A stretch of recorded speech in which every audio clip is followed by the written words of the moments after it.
51वें अध्याय में योगी की स्थिति तथा उसके समक्ष आने वाले विघन रूप ऐश्वर्यों का वर्णन। जन्मेजय ने कहा, ब्राह्मण महामुनि, दोनों आदि युगों में ब्रह्म भाव को प्राप्त हुए योगी ब्रह्मा की पहले जो कार्य संतति रही है उसका मैं पूर्णता विस्तार के साथ वर्णन सुनना चाहता हूं। वैशंपायन जी ने कहा, राजन, तुम बुद्धि के द्वारा मुझसे जो कुछ पूछ रहे हो मैं सब दिव्य ज्ञान की प्राप्ति के साधन में लगे हुए अपने योग युक्त मन के द्वारा विस्तार पूर्वक सुनो।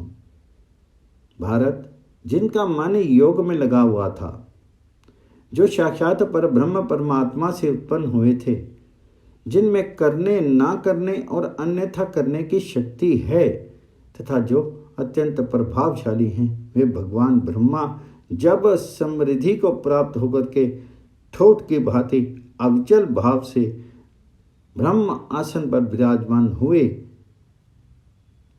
उस समय सहसा रजोगुण से उन्हें विक्षिप्त कर दिया। अतः उन्होंने सृष्टि रचना द्वारा यह भूतों का बाहुल्य विस्तार किया। वे मोक्षी जिनका लक्ष्य है उन ज्ञान में पद में अनुरक्त थे, जिससे सहस्त्रों सामर्थ्यशाली पद प्रकट होते हैं। जैसे सौभरी अथवा कर्दम ऋषि ने अपनी योग शक्ति के प्रभाव से अनेकानेक वस्तुओं की रचना की थी। ब्रह्मा जी योग युक्त होकर के सदा वेदात्मक ब्रह्म यज्ञ का अनुष्ठान करते हैं अथा वेद प्रतिपाद्य ब्रह्म रूप यज्ञ विष्णु का यजन करते हैं। इसलिए उस योग एवं यजन के प्रभाव से उन्हें विपुल ज्ञान एवं ऐश्वर्य प्राप्त हो जाता है। फिर योग युक्त एवं ब्रह्मभूत हुए ब्रह्मा ने समस्त प्राणियों के हित की इच्छा रख करके उस प्रथम प्राप्त हुए ऐश्वर्य का उन्हीं की भलाई के लिए उपयोग किया। उस निर्विकार परम गोह्य कर्म द्वारा योग प्रायण ब्रह्मी भूत ब्रह्मा को उस समय आकाश स्वरूप अव्याकृत ऐश्वर्य प्राप्त हुआ। उस समय उनकी सृष्टि में सारा आकाश निर्मल एवं अविनाशी ब्रह्म भाव को प्राप्त हो गया। उस अवस्था में समस्त ज्ञानवान मनुष्य ये जानते हैं कि समस्त प्राणियों, मनुष्यों एवं ऐश्वर्य युक्त ब्रह्मवादी योगियों का भी लय स्थान कुटस्थ ब्रह्म ही है। उस योग यज्ञ में संलग्न होकर के आकाश रूप अथवा अव्याकृत ऐश्वर्य को प्राप्त हुए ब्रह्मवादी ब्रह्मा के रूप में प्रवृत्ति परायण हुआ ब्रह्म सब ओर से आकर के प्राप्त होने वाले बहुसंख्यक महाबली विकारों के साथ वायु रूप अथवा व्याकृत ऐश्वर्य को प्रकट करता है। इस प्रकार होने वाले समस्त विकारों के सब ओर से अवरुद्ध हो जाने पर सिद्ध हुआ ब्रह्मवेता योगी ध्रुव ऐश्वर्य कुटस्थ ब्रह्म को प्राप्त हो जाता है।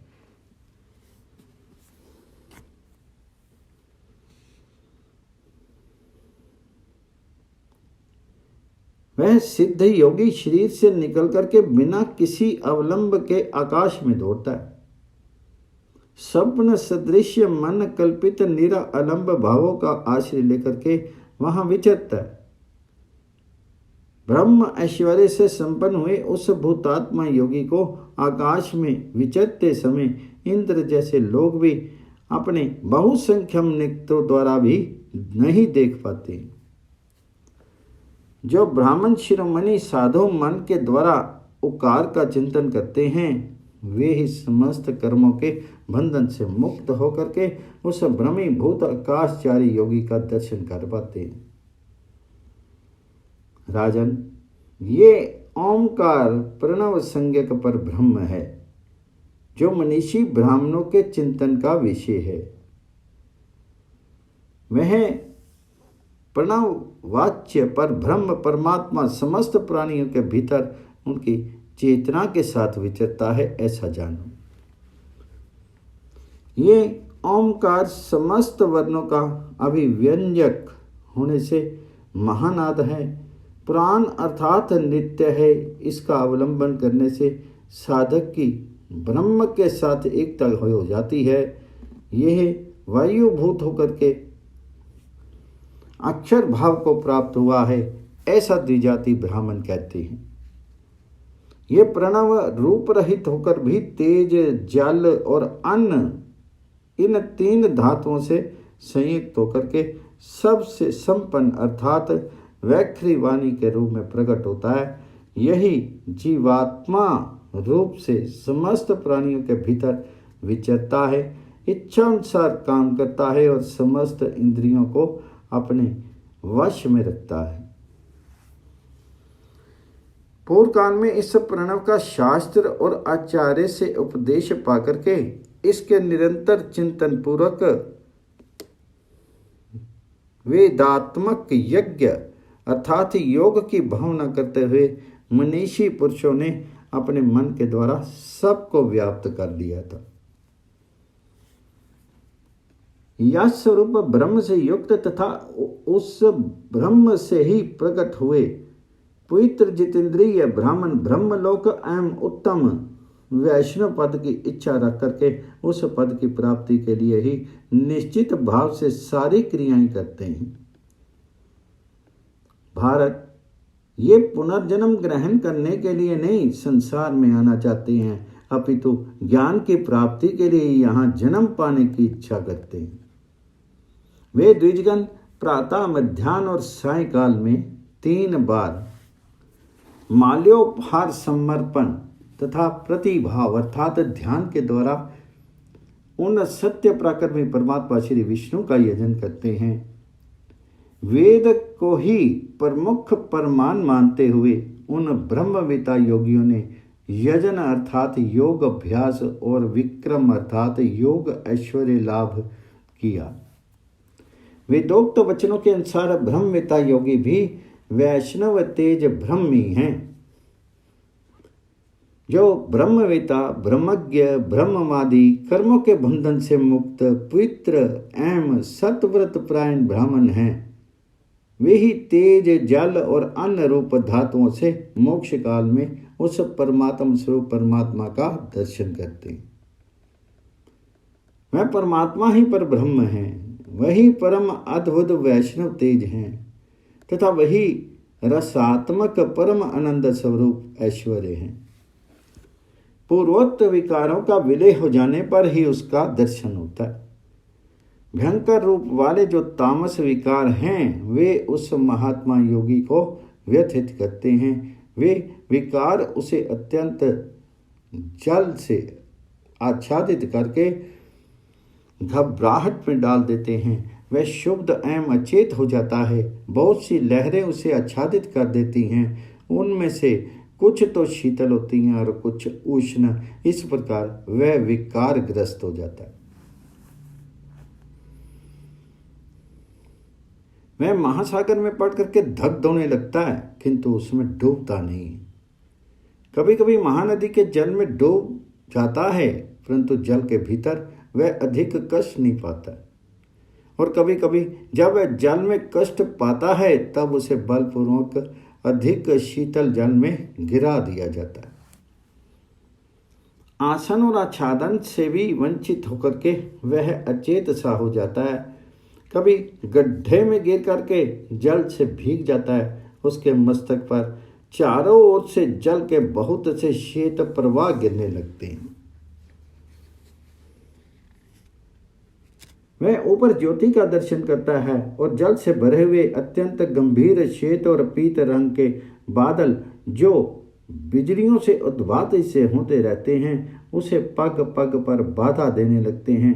इन विकारों के प्राप्त होने और सब प्रकार से इनका निरोध हो जाने पर अटल ब्रह्म ऐश्वर्य को पाकर के वह ब्राह्मण ब्रह्मवेता योगी सिद्ध हो जाता है।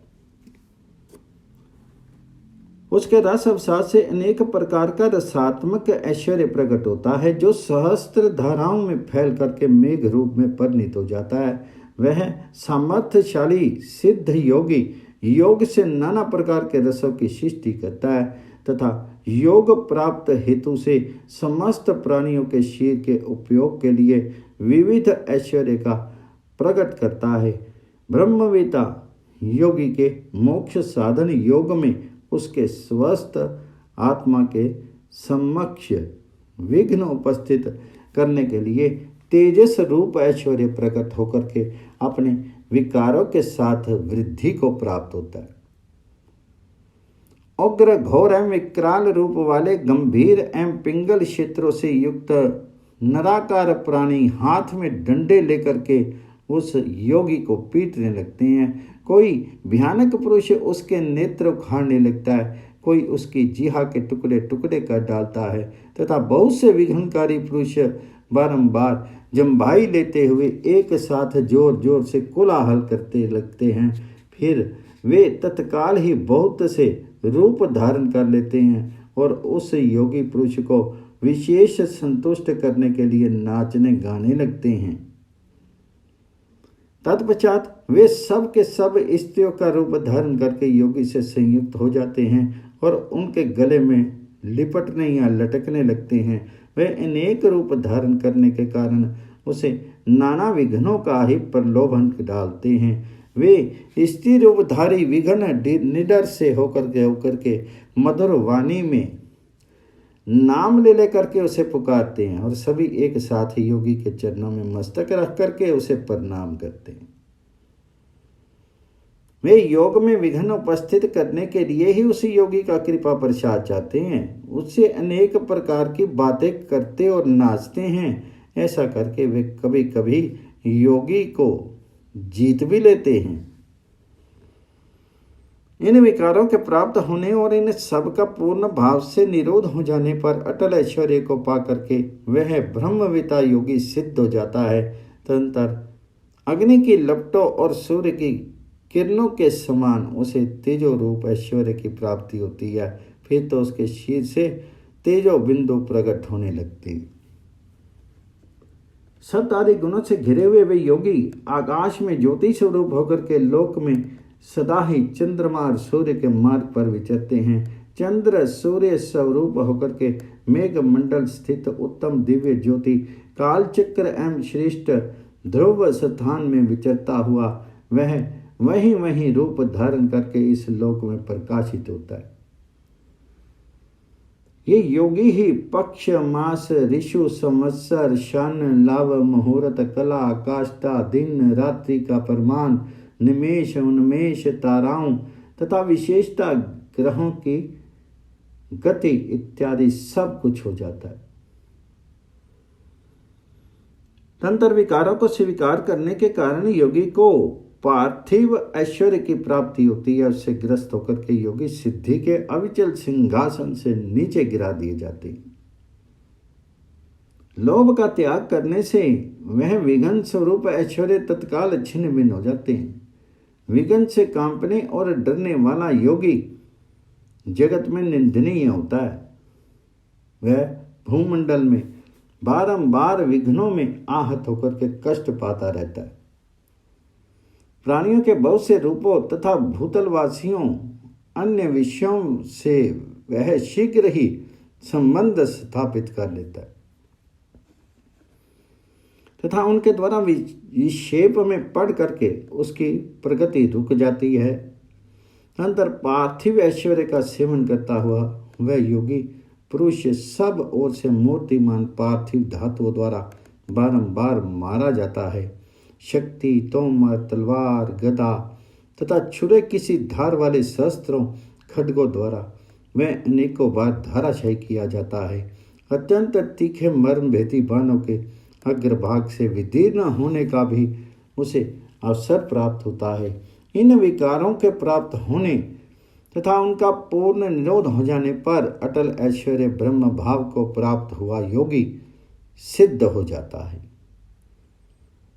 तत्पश्चात विकार से मुक्त हुए योगी के समक्ष पार्थिव ऐश्वर्य प्रकट होता है। जब समाधि लग जाती है और विकार लीन हो जाते हैं तब वह दिव्य गंध को सुन करके दिव्य लोकों की बातें भी सुनता है। वह शीर रहने तक दिव्य पुरुषों से भिन्न रहता है और देहपात होने पर सर्वात्म भाव को प्राप्त हो जाने से वह उन सब से अभिन्न हो जाता है। अंतर्यगत में जाता हुआ वह योगी परिणाम को प्राप्त होने वाले प्रधान की भांति पुण्य आत्माओं के अंतःकरण में भी प्रवेश करता है। इस प्रकार श्री महाभारत के खिल्लबाग हरिवंश के अंतर्गत भविष्य पर्व में पुष्कर प्रादुर्भाव विषयक 19वां अध्याय पूर्ण हुआ।